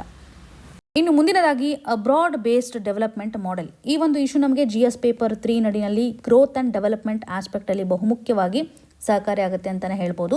ಪ್ರಸ್ತುತವಾಗಿ ಒಂದು ಆರ್ಥಿಕತೆ ಬೆಳವಣಿಗೆ ಆಗಬೇಕು ಅಂತಂದರೆ ಹೇಗೆ ನಾವು ಫೋಕಸನ್ನು ಮಾಡಬೇಕು, ಬ್ಯಾಲೆನ್ಸ್ಡ್ ಆಗಿರುವಂಥ ಒಂದು ಅಪ್ರೋಚನ್ನು ಯಾವ ಸೆಕ್ಟರ್ ಮೇಲೆ ನಾವು ಫೋಕಸನ್ನು ಮಾಡಬೇಕು, ಹಾಗೂ ಯಾವ ರೀತಿಯಾಗಿ ಒಂದು ವೆಲ್ಫೇರಿಸ್ಟಿಕ್ ಅಚೀವ್ಮೆಂಟನ್ನು ಸಹ ಮಾಡಬೇಕು. ಬ್ಯಾಲೆನ್ಸ್ಡ್ ಆಗಿ ನಾವು ಗ್ರೋತ್ ಆಗಿರ್ಬೋದು, ವೆಲ್ಫೇರನ್ನು ಅಚೀವ್ ಮಾಡಬೇಕು ಅನ್ನುವಂಥ ನಿಟ್ಟಿನಲ್ಲಿ ಒಂದು ಸ್ಟೇಟ್ನ ಪರ್ಫಾರ್ಮೆನ್ಸ್ನ ಆಧಾರದ ಮೇಲೆ ಕನೆಕ್ಟ್ ಮಾಡಲಿಕ್ಕೆ ಇಲ್ಲಿ ಟ್ರೈ ಮಾಡ್ತಾ ಇದ್ದಾರೆ. ಸೊ ತಮಿಳ್ನಾಡನ್ನು ಇಲ್ಲಿ ಕನೆಕ್ಟ್ ಮಾಡ್ತಾ ಇದ್ದಾರೆ. ನಮ್ಮ ದೇಶದಲ್ಲಿ ತಮಿಳ್ನಾಡು ಸೆಕೆಂಡ್ ಲಾರ್ಜೆಸ್ಟ್ ಎಕಾನಮಿ ಅಂತ ಅನಿಸ್ಕೊಳ್ಳುತ್ತೆ. ಈ ಒಂದು ಹಂತದಲ್ಲಿ ಅವರ ಡೊಮೆಸ್ಟಿಕ್ ಪ್ರೊಡಕ್ಷನ್ನು ಸಹ ಚೆನ್ನಾಗಿ ಆಗ್ತಾ ಇದೆ. ರಿಯಲ್ ಗ್ರೋತನ್ನು ಅವರು ಸರಿಯಾಗಿ ಕಾಣ್ತಾ ಇದ್ದಾರೆ. ರಿಯಲ್ ಗ್ರೋತ್ ಅಂತ ಬಂದಾಗ ಪರ್ಟಿಕ್ಯುಲರ್ಲಿ 2024-25 ಒಂದು ಆಸ್ಪೆಕ್ಟನ್ನು ನೋಡುವಂಥದ್ದಾದರೆ, ಡೇಟಾವನ್ನು ನೋಡುವಂಥದ್ದಾದರೆ 11.2% ಅಷ್ಟು ರಿಯಲ್ ಗ್ರೋತನ್ನು ಅವರು ಕಾಣ್ತಾ ಇದ್ದಾರೆ. ನ್ಯಾಷನಲ್ ಎವರೇಜ್ ಗ್ರೋತ್ ಎಷ್ಟು ಮಟ್ಟಿಗಿದೆ ಗೊತ್ತಾ? ನಿಯರ್ಲಿ 6.5% ಇದೆ. ಇಲ್ಲಿ ನೋಡಿ ತಮಿಳ್ನಾಡಿನ ಒಂದು ಗ್ರೋತ್ ಎಷ್ಟು ಮಟ್ಟಿಗಿದೆ, ಇದು ರಿಯಲ್ ಗ್ರೋತ್ ಅಂತಲೇ ಹೇಳ್ಬೋದು. ಬೇಸ್ ಇಯರನ್ನು ಕನ್ಸಿಡರ್ ಮಾಡೋದ್ರ ಮುಖಾಂತರ ಕನ್ಸಿಸ್ಟೆಂಟ್ಲಿ ಅವರು ಗ್ರೋತ್ ಆಗ್ತಾನೇ ಇದೆ. ಹಾಗಾಗಿ ಅವರು ಏನು ಸ್ಟೆಪ್ಪನ್ನು ತೆಗೆದುಕೊಂಡಿರ್ಬೋದು, ಯಾವ ಸೆಕ್ಟರ್ ಮೇಲೆ ಅವರು ಫೋಕಸನ್ನು ಮಾಡಿರ್ಬೋದು ಅನ್ನುವಂಥದ್ದಾದರೆ, ಪ್ರಸ್ತುತವಾಗಿ ಅವರ ಒಂದು ಸೆಕ್ಟರಲ್ ಗ್ರೋತ್ ಅನ್ನುವಂಥದ್ದಾದರೆ ಮ್ಯಾನುಫ್ಯಾಕ್ಚರಿಂಗ್ ಸೆಕ್ಟರ್ ಅಥವಾ ಸೆಕೆಂಡರಿ ಸೆಕ್ಟರ್ಗೆ ಅವರು ಹೆಚ್ಚು ಒತ್ತನ್ನು ಕೊಟ್ಟಿದ್ದಾರೆ ಅಂತ. ಸೊ ಇದರಿಂದನೇ ಅವರು ಕಳೆದ ಒಂದು 4 ವರ್ಷದಲ್ಲಿ ಮ್ಯಾನುಫ್ಯಾಕ್ಚರಿಂಗ್ ಸೆಕ್ಟರಿಂದ ಸಾಕಷ್ಟು ಪ್ರೊಡಕ್ಷನನ್ನು ಮಾಡ್ತಾ ಇದ್ದಾರೆ. ಫ್ಯಾಕ್ಟ್ರಿ ಎಂಪ್ಲಾಯ್ಮೆಂಟ್ ಅಂತ ಬಂದಾಗ ಮ್ಯಾನುಫ್ಯಾಕ್ಚರಿಂಗ್ ಸೆಕ್ಟರ್ನ ಒಂದು ಫ್ಯಾಕ್ಟರಿ ಎಂಪ್ಲಾಯ್ಮೆಂಟ್ ಅಪಾರ್ಚುನಿಟಿಯನ್ನು ಕ್ರಿಯೇಟ್ ಮಾಡೋದ್ರಲ್ಲಿ ತಮಿಳುನಾಡು ಪ್ರಥಮ ಸ್ಥಾನವನ್ನು ಪಡೆದಿದೆ ಅಂತಲೇ ಹೇಳ್ಬೋದು. ಸೊ ಪರ್ಟಿಕ್ಯುಲರ್ಲಿ ಫ್ಯಾಕ್ಟ್ರಿ ಎಂಪ್ಲಾಯ್ಮೆಂಟ್ಗೆ ಸಂಬಂಧಪಟ್ಟಂತೆ ಸಾಕಷ್ಟು ವರ್ಕ್ ಫೋರ್ಸನ್ನು ಇದು ಕ್ರಿಯೇಟ್ ಮಾಡಿದೆ ಅಂತ ಹೇಳ್ಬೋದು. ಸರ್ವಿಸ್ ಸೆಕ್ಟರ್ನಲ್ಲೂ ಸಹ ಅವರು ಪ್ರಸ್ತುತವಾಗಿ ಗ್ರೋತನ್ನು ಕಾಣ್ತಾ ಇದ್ದಾರೆ. 11.3% ಅಷ್ಟು ಗ್ರೋತನ್ನು ಒಂದು ಸರ್ವಿಸ್ ಸೆಕ್ಟರಿಂದ ಅವರು ತೋರಿಸ್ತಾ ಇದ್ದಾರೆ ಅಂತ. ಕನ್ಸ್ಟ್ರಕ್ಷನ್ ಸೆಕ್ಟರ್ನ ಮುಖಾಂತರನೂ ಸಹ ಒಂದು ಇನ್ಫ್ರಾಸ್ಟ್ರಕ್ಚರ್ ಆಟೋಮೆಟಿಕ್ಲಿ ಎಕ್ಸ್ಪ್ಯಾನ್ಷನ್ ಆಗ್ತಾ ಇರೋದನ್ನು ಗಮನ ಹರಿಸ್ತಾ ಇದ್ವಿ. ಇದರಿಂದ ಅವರು ಸಬ್ ಸೆಕ್ಟರ್ನ ಆಧಾರದ ಮೇಲೆ ನೋಡುವಂಥದ್ದಾದರೆ ಡಬಲ್ ಡಿಜಿಟಲ್ ಗ್ರೋತನ್ನು ಕಾಣ್ತಾ ಇದ್ದಾರೆ. ಫಾರ್ ಎಕ್ಸಾಂಪಲ್ ಇವಾಗ real estate, transport, public administrations, ಈ ಒಂದು ಆಧಾರದ ಮೇಲೂ ಸಹ ನಾವಿಲ್ಲಿ ಕನೆಕ್ಟ್ ಮಾಡುವಂಥದ್ದಾದರೆ ಡಬಲ್ ಡಿಜಿಟ್ ಗ್ರೋತನ್ನು ಅವರು ತೋರಿಸ್ತಾ ಇದ್ದಾರೆ. ಈ ಒಂದು ಇಂಡಸ್ಟ್ರಿನಲ್ಲಿ ಆಗ್ತಾ ಇರುವಂಥ ಪ್ರೊಡಕ್ಷನ್ನ ಮುಖಾಂತರ ಅವರು ಎಕ್ಸ್ಪೋರ್ಟ್ ಮೇಲೂ ಸಹ ಫೋಕಸನ್ನು ಮಾಡ್ತಾ ಇದ್ದಾರೆ. ಹಾಗಾಗಿ ಟೆಕ್ನಿಕಲ್ ಸಪೋರ್ಟನ್ನು ಅವರು ಹೆಚ್ಚು ಪ್ರೊವೈಡ್ ಮಾಡ್ತಾ ಇದ್ದಾರೆ. ಸ್ಕಿಲ್ ರಿಲೇಟೆಡ್ ಇರುವಂಥ ಇನಿಷಿಯೇಟಿವನ್ನು ತೆಗೆದುಕೊಳ್ತಾ ಇದ್ದಾರೆ. ಮ್ಯಾನ್ ಪವರ್ಗೆ ಬೇಕಾಗಿರುವಂಥ ಒಂದು ಸ್ಕಿಲ್ಲನ್ನು, ಕೌಶಲ್ಯತೆಯಲ್ಲಿ ಪ್ರೊವೈಡ್ ಮಾಡ್ತಾ ಇದ್ದಾರೆ. ಒಂದು ಎಲೆಕ್ಟ್ರಾನಿಕ್ಸ್ನಲ್ಲಿ ಸ್ಟ್ರಾಂಗ್ ಆಗಿರುವಂತೆ, ಟೆಕ್ಸ್ಟೈಲ್ ನಡಿನಲ್ಲಿ, ಲೆದರ್ ಇಂಡಸ್ಟ್ರೀಸ್ ನಡಿಯಲ್ಲಿ ರಿನ್ಯೂಯಬಲ್ ಆಸ್ಪೆಕ್ಟ್ನ ಆಧಾರದ ಮೇಲೆ ಸ್ಟ್ರಾಂಗ್ ಆಗಿ ಅವರು ಫೋಕಸನ್ನು ಮಾಡ್ತಾ ಇದ್ದಾರೆ. ಇದರಿಂದ ಅವರ ಒಂದು ಮರ್ಕಂಡೈಸ್ ಎಕ್ಸ್ಪೋರ್ಟ್ ಏನಿದೆಯಲ್ಲ ಆಲ್ಮೋಸ್ಟ್ ಡಬಲ್ ಆಗಿರೋದನ್ನು ನಾವು ನೋಡ್ತಾ ಇದ್ದೀವಿ. ಸೊ ಇಲ್ಲಿ ಇನ್ವೆಸ್ಟ್ಮೆಂಟು ಸಹ ಸಾಕಷ್ಟು ಆಗ್ತಾ ಇದೆ. FDI ಆಗಿರಬಹುದು ಅಥವಾ ಇನ್ವೆಸ್ಟ್ಮೆಂಟ್ ಅಂತ ಬಂದಾಗ ಪ್ರೈವೇಟ್ ಎಂಟಿಟಿನೂ ಸಹ ಬರ್ತಾರೆ. ಸೊ FDI ಇನ್ಫ್ಲೋನು ಸಹ ಜಾಸ್ತಿ ಆಗ್ತಾ ಇರುವಂಥ ಸ್ಟೇಟ್ಸ್ಗಳಲ್ಲಿ ತಮಿಳ್ನಾಡು ಒಂದು ಅಂತ ಹೇಳ್ಬೋದು. ಗ್ಲೋಬಲ್ ಲೆವೆಲಲ್ಲಿ ಸ್ವಲ್ಪ ಸ್ಲೋ ಡೌನ್ ಆಗ್ತಾ ಇದೆ, ಬಟ್ ತಮಿಳ್ನಾಡಲ್ಲಿ ಸಾಕಷ್ಟು ಇನ್ವೆಸ್ಟ್ಮೆಂಟ್ ಆಗ್ತಾ ಇರೋದನ್ನು ನೋಡ್ತಾ ಇದ್ದೀವಿ. ಸೊ ಈ ಒಂದು ಹಂತದಲ್ಲಿ ಸರ್ಕಾರ ಒಂದೆಡೆ ಗ್ರೋತ್ ಆಸ್ಪೆಕ್ಟ್ ಅಂತ ಬಂದಾಗ, ಪ್ರೊಡಕ್ಷನ್ ಆಸ್ಪೆಕ್ಟ್ ಅಂತ ಬಂದಾಗ ಒಂದೆಡೆ ಅಚೀವ್ಮೆಂಟನ್ನು ಕಾಣ್ತಾ ಇದೆ. ಹಾಗೂ ಇಲ್ಲಿ ಇನ್ನೊಂದೆಡೆ ನೋಡಬೇಕಾಗುವಂಥದ್ದಾದರೆ ವೆಲ್ಫೇರ್ ಆಸ್ಪೆಕ್ಟ್ನ ಆಧಾರದ ಮೇಲೆ ನಾವು ನೋಡಿದಾಗ ಒಂದು ಇನ್ಕ್ಲೂಸಿವ್ ಗ್ರೋತನ್ನು ಕಾಣಬೇಕಲ್ವಾ. ಸೊ ಈ ಒಂದು ಇನ್ಕ್ಲೂಸಿವ್ ಗ್ರೋತ್ ಅಂತ ಬಂದಾಗ ಡೆಫಿನೆಟ್ಲಿ ವೆಲ್ಫೇರ್ ಆಸ್ಪೆಕ್ಟಲ್ಲಿ ಎಜುಕೇಷನ್ ಆಗಿರ್ಬೋದು, ಹೆಲ್ತ್ ಆಗಿರ್ಬೋದು, ವುಮೆನ್ ರಿಲೇಟೆಡ್ ಇರುವಂಥ ಎಂಪವರ್ಮೆಂಟ್ ಆಗಿರ್ಬೋದು, ನ್ಯೂಟ್ರಿಷನ್, ಸೊ ಈ ರೀತಿಯಾದಂಥ ಆಸ್ಪೆಕ್ಟು ಸಹ ಇರುತ್ತೆ. ಸೊ ಇಲ್ಲಿ ಒಂದು ಇನ್ಫ್ಯಾಂಟ್ ಮೋರ್ಟಾಲಿಟಿ ರೇಟ್ ಅಂತ ಬಂದಾಗ ಲೋಯೆಸ್ಟ್ ಇರೋದನ್ನು ನಾವು ಗಮನ ಹರಿಸ್ಬೋದು. 1,000 ಲೈವ್ ಬರ್ತ್ಗೆ ಕಂಪೇರ್ ಮಾಡಿದರೆ ಕೇವಲ 12 ಮೊರ್ಟಾಲಿಟಿ ರೇಟನ್ನು ನಾವು ನೋಡ್ತಾ ಇದ್ದೀವಿ, ಲೋ ಅಂತಲೇ ಹೇಳ್ಬೋದು. ಅಗೇನ್ ಇವಾಗ ಲೋ ಮಲ್ಟಿ ಡೈಮೆನ್ಷನಲ್ ಪವರ್ಟಿ ಕಂಟೆಕ್ಸ್ಟನ್ನು ಇವರು ತೋರಿಸ್ತಾ ಇದ್ದಾರೆ. ಮಲ್ಟಿ ಡೈಮೆನ್ಷನಲ್ ಪವರ್ಟಿನೂ ಸಹ ಕಡಿಮೆ ಇದೆ ಅಂತಲೇ ಹೇಳ್ಬೋದು. ಲೈಫ್ ಎಕ್ಸ್ಪೆಕ್ಟೆನ್ಸಿ ಅಂತ ಬಂದಾಗ ತಮಿಳ್ನಾಡಲ್ಲಿ 73.4% ಇಯರ್ ಇರೋದನ್ನು ನಾವು ಗಮನಿಸ್ತಾ ಇದ್ದೀವಿ. ಸೊ ಈ ಒಂದು ಹಂತದಲ್ಲಿ ಅವರು ಹೇಗೆ ವೆಲ್ಫೇರಿಸ್ಟಿಕ್ ಡೇಟಾದಲ್ಲೂ ಸಹ ಸ್ಟ್ರಾಂಗ್ ಇದ್ದಾರೆ, ಟಾಪ್ ಮೋಸ್ಟಲ್ಲಿದ್ದಾರೆ ಅಂತಲೇ ಗಮನ ಹರಿಸ್ಬೋದು. ಎಜುಕೇಷನ್ ಲೆವೆಲಲ್ಲೂ ಸಹ, ಹೈಯರ್ ಎಜುಕೇಷನಲ್ಲೂ ಸಹ ಸಾಕಷ್ಟು ರ್ಯಾಂಕ್ಸ್ಗಳನ್ನು ಸಹ ಇವರು ಪ್ರೊವೈಡ್ ಮಾಡ್ತಾ ಇದ್ದಾರೆ. ಅಂದರೆ ಆ ಒಂದು ಸೆಕ್ಟರಲ್ಲೂ ಸಹ ಗ್ರೋತನ್ನು ಕಾಣ್ತಾ ಇದ್ದಾರೆ, ಅಚೀವ್ಮೆಂಟ್ಸನ್ನು ಮಾಡ್ತಾ ಇರುವಂಥ ಸ್ಥಿತಿಗತಿಗಳನ್ನು ಕಾಣ್ಬೋದು. ಫಿಸಿಕಲ್ ಸ್ಟೆಬಿಲಿಟಿನೂ ಸಹ ಚೆನ್ನಾಗಿದೆ. ಅಂದರೆ ಫಿಸಿಕಲ್ ಸ್ಟೆಬಿಲಿಟಿಯನ್ನು ರಿಫ್ಲೆಕ್ಟ್ ಮಾಡುವಂಥದ್ದು ಅಂದರೆ ಸ್ಟೇಟ್ಗೆ ಸಂಬಂಧಪಟ್ಟಂತೆ ಫಿಸಿಕಲ್ ಡೆಫಿಸಿಟ್ ಏನಿರುತ್ತಲ್ಲ, ಇದು ನಿಯರ್ಲಿ 3% ಇರೋದನ್ನು ನಾವು ನೋಡ್ತಾ ಇದ್ವಿ. ಓಕೆ, ಹಾಗಾಗಿ ಫಿಸಿಕಲ್ ಡೆಫಿಸಿಟು ಸಹ ಒಂದು ಸ್ಟೇಟ್ನ ಫಿನಾನ್ಷಿಯಲ್ ಹೆಲ್ತ್ ಎಷ್ಟರ ಮಟ್ಟಿಗಿದೆ ಅನ್ನುವಂಥ ರಿಫ್ಲೆಕ್ಷನನ್ನು ಮಾಡುತ್ತೆ. ಸೊ ಈ ಒಂದು ಹಂತದಲ್ಲಿ ತಮಿಳ್ನಾಡು ಹೇಗೆ ಒಂದು ವೆಲ್ಫೇರಿಸ್ಟಿಕ್ ಆಸ್ಪೆಕ್ಟನ್ನು ಸಹ ಅಚೀವ್ ಮಾಡ್ತಾ ಇದೆ, ಇಂಡಸ್ಟ್ರಿಯಲ್ ಗ್ರೋತನ್ನು ಸಹ ಅಚೀವ್ ಮಾಡ್ತಾ ಇದೆ, ಎಕ್ಸ್ಪೋರ್ಟನ್ನು ಸಹ ಅಚೀವ್ ಮಾಡ್ತಾ ಇದೆ ಅನ್ನುವಂಥ ಡೈಮೆನ್ಷನನ್ನು ನೋಡ್ಬೋದು. ಅಂದರೆ ಬ್ಯಾಲೆನ್ಸ್ಡ್ ಆಗಿ ಒಂದು ಎಕನಾಮಿಕ್ ಎಕ್ಸ್ಪೆನ್ಷನ್ ರ್ಯಾಪಿಡ್ ಆಗಲಿಕ್ಕೆ ಕಾಂಟ್ರಿಬ್ಯೂಷನ್ ಏನಿರ್ಬೋದು, ಎಲ್ಲ ಹಂತದಲ್ಲೂ ಅವರು ಒಂದು ಇನ್ಕ್ಲೂಷನನ್ನು ಕಾಣ್ತಾ ಇದ್ದಾರೆ. ಅಂದರೆ ಗ್ರೋತ್ ಅಂತ ಬಂದಾಗ ಒಂದು ಇನ್ಕ್ಲೂಸಿವಿಟಿಯನ್ನು ತೋರಿಸ್ತಾ ಇದ್ದಾರೆ, ಫಿನಾನ್ಷಿಯಲ್ ಸ್ಟೆಬಿಲಿಟಿನೂ ಸಹ ತೋರಿಸ್ತಾ ಇದ್ದಾರೆ ಅನ್ನುವಂಥ ಡೈಮೆನ್ಷನನ್ನು ನಾವಿಲ್ಲಿ ಕನೆಕ್ಟ್ ಮಾಡ್ಬೋದು. ಸೊ ಇವತ್ತು ಡಿಸ್ಕಸ್ ಮಾಡಿರುವಂಥ ಆರ್ಟಿಕಲ್ಸ್ಗಳು ನಿಮಗೆ ನೀಟಾಗಿ ಅರ್ಥ ಆಗಿದೆ ಅಂತ ನಾನು ಭಾವಿಸ್ತಾ ಇದ್ದೀನಿ. ನಿಮ್ಗೆ ಏನೇ ಕನ್ಸರ್ನ್ ಇದ್ರೂ ಸಹ, ಯಾವುದೇ ಟಾಪಿಕ್ ನಿಮಗೆ ಅರ್ಥ ಆಗಿಲ್ಲ ಅಂದ್ರೂ ಸಹ ಕಮೆಂಟಲ್ಲಿ ಮೆನ್ಷನ್ ಮಾಡಿ ಅಂತ ಹೇಳ್ತಾ, ಆಲ್ ದಿ ವೆರಿ ಬೆಸ್ಟ್. ಧನ್ಯವಾದಗಳು.